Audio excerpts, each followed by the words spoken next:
Well, hello, students. We are in quite a challenging time right now, and our goal is to get through the entire semester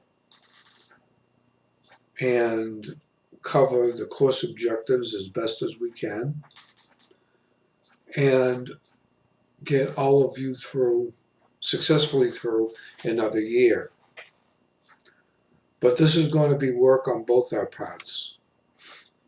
I'm sending this video to both my freshman and business classes, and also my juniors and seniors in OS&P and sophomores.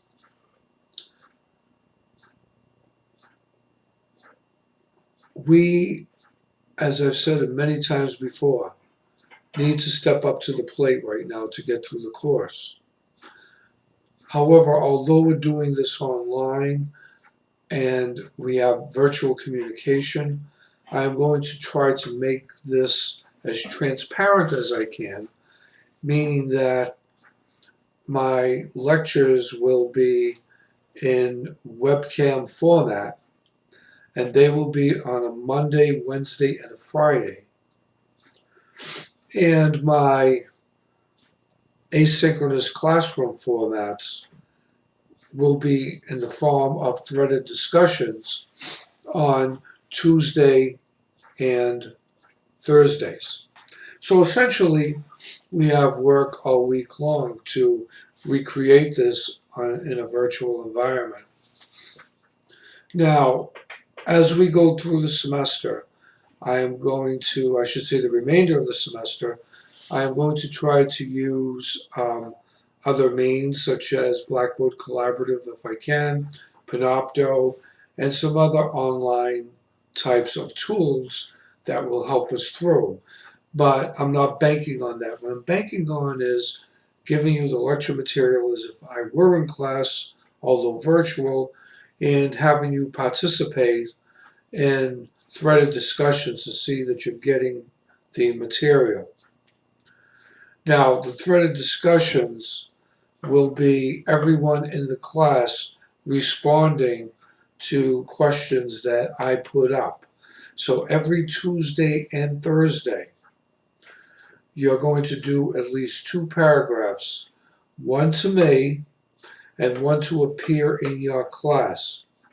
Not a peer, but a peer, P-E-E-R, fellow student that you can respond to. And I would say an intelligible paragraph that's well thought through would be 2 or 3 sentences. That's not asking a lot of you. But this is to show that the objectives of the course are getting through. And that's what's important here. As far as the links are concerned that you have for the remainder of the semester, I should be able to keep them as close to where they were as possible, with the exception of the case studies.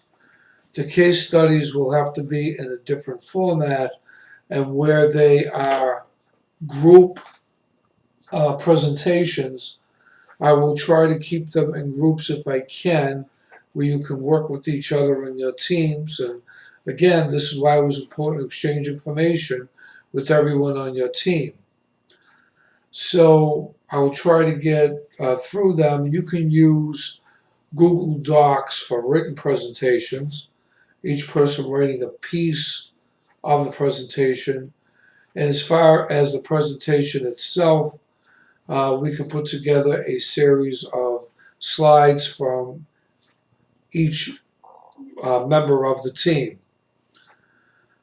Now, here again, it all depends on where we are at this point of time. As far as quiz number 3 for the freshmen, and quiz number 3 for the juniors and seniors, okay, that'll probably remain the same, but the midterms, we need to decide what those due dates will be, although they are way out in March. I think the end of March. We have to see what we need for review and so forth. As far as the final examination is concerned, I haven't worked that yet, but I will. Okay, but the most important thing is to certainly, right now, continue on from March 23rd on, now that we've lost a week. In other words, you have 2 weeks of spring break. We have to figure out how to make that up and what we're going to do. But again, as I told all of you many times before, my objective is to have quality study and not necessarily quantity study, as long as we reasonably get through all of the objectives we need to complete the course. Okay, so having said that, every single day of every single week, you will have something to do and to look at. To reiterate, every Monday, Wednesday, and Friday, you will have a section marked reading, listening, and viewing. That section I have put up with a green color U. On Tuesdays and Thursdays, those will be learning activities where that will be asynchronous threaded discussions. All you need to go in to do is to reply to the threaded discussion to me in a paragraph and then reply to a peer. Now, when you reply to the peer in the paragraph, okay, that you choose, in other words, one to me, remember, and one to the peer, mention the peer by name.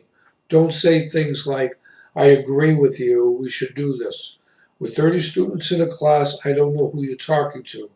So you may say, I agree with you, John, or I agree with you, Mary, or this is what I think, or whatever. Okay? Other than that, I don't know who you're talking to. Like I said, I'm trying to recreate a classroom environment. Now, the reason why I make it asynchronous and not collaborative right now is with 30 students in a class, everyone in different places, it's difficult to get all of you at the same time in one place. But not only that, 30 people in a class, it gets very confusing. Who's raising their hand, who's doing what? I will try to keep each lecture to 1 hour, 50 minutes to an hour. Okay? So, again, 3 times a week, this should suffice for what we need to do. Now, again, I have to figure out how to take attendance in those lectures, and I will be working to do that. Okay? So the idea is once you view the lecture, you have to respond somehow that you've attended. I'll figure that out, whether it be through email or another means, but you need to be in class. And again, I'm not holding you to a certain time, but you have to respond that you've seen the lecture. I will try to record as many of these lectures as I can, so it should be easy for you. Again, like I said, I will try to use Blackboard Collaborative. Anyway, that's pretty much what it is, and I will immediately be sending this webcam video to both my freshmen and my OS&P classes, juniors and seniors, sophomores too. Okay, thank you so much, and we'll get through this, as I said. Be safe and be well. Wash your hands frequently. Make sure that you use your social distance and work wisely. In the long run, it will help preserve all of our health. Professor DeGico.